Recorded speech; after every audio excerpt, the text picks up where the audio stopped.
Bismillahirrahmanirrahim. Assalamualaikum warahmatullahi wabarakatuh. And good morning everyone. Hi. Hello. Welcome back to our English class with your English teacher Miss Muti.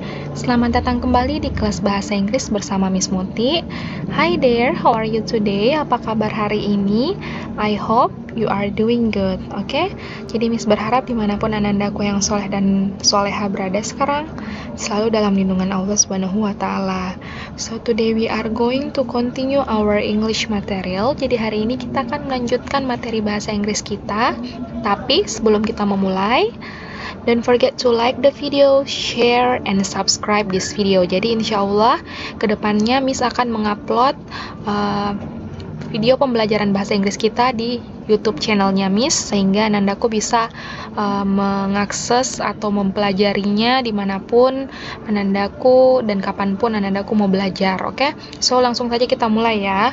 Untuk hari ini kita akan melanjutkan materi pembelajaran kita dari minggu lalu, yaitu tentang question tag. Jadi seperti yang anandaku sudah ketahui bahwa question tag itu digunakan untuk meminta penegasan dari pendengar tentang sesuatu yang belum begitu meyakinkan pembicara, atau untuk meminta persetujuan pendengar atas pernyataan yang diucapkan.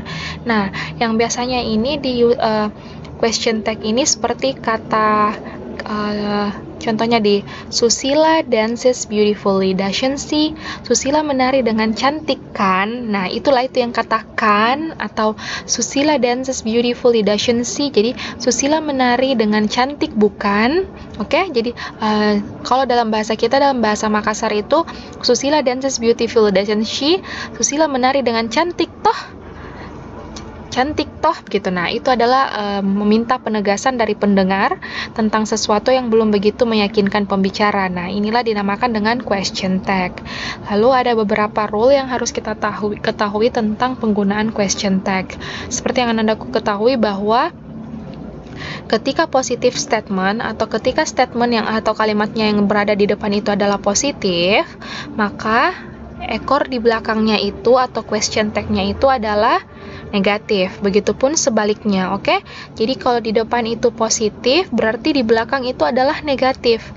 Dan ketika di depan adalah negatif, berarti question tag-nya adalah positif. Oke, bisa dipahami ya? Lalu, kalau misalnya statement-nya atau kalimat di depannya itu positif, lalu negatif di sini question tag-nya, maka kembali lagi ke positif untuk jawaban dari pertanyaannya. Contohnya, you can play basketball. Ini kan adalah kalimat positif. She can dance. Ini juga adalah kalimat positif. Maka di belakang itu adalah kalimat negatif. Oke, bisa dipahami ya.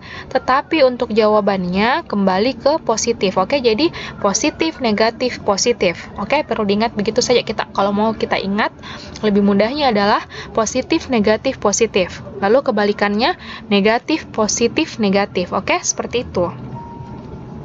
Contohnya, you can play basketball. Can you? Yes, I can. You can't play basketball. Can you? No, I cannot. Bisa dilihat ya bahwa ketika di sini dia mengandung kata not, maka akhirannya juga harus kata not, tapi ekornya adalah kalimat positif. Oke? Bisa dipahami ya?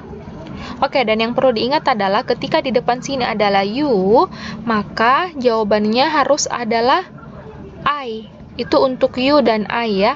You, kalau di depannya you, jawabannya I. Tapi untuk semua subjek yang lain selain you itu tetap sama. Jadi contohnya, she can dance. Can she? Yes, she can. She can dance. Can she? No, she can. Oke, jadi kalau di sini she, di sini juga she.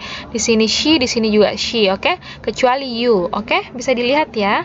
Nah, untuk tugas tak hari ini, choose the correct answer to complete the sentence below. Jadi silahkan pilih jawaban mana yang benar, tapi sebelumnya ditulis dulu soalnya ya.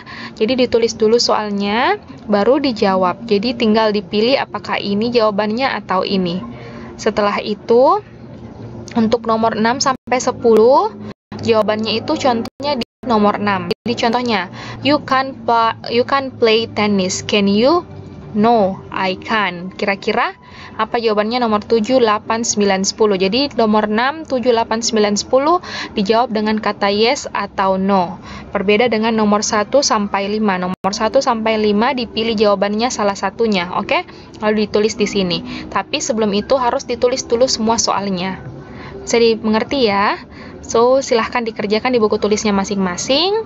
Setelah itu, bisa minta tolong ayah atau bundanya untuk difotokan hasil pekerjaannya lalu dikirimkan ke WA pribadinya Miss Muti dengan mencantumkan nama lengkap Ananda dan kelasnya dari mana, oke? So, I think that's all for today. Thank you very much for your nice attention and participation in this class, and I'll see you on the next meeting, the next video. Wassalamualaikum warahmatullahi wabarakatuh, and have a good day, everyone.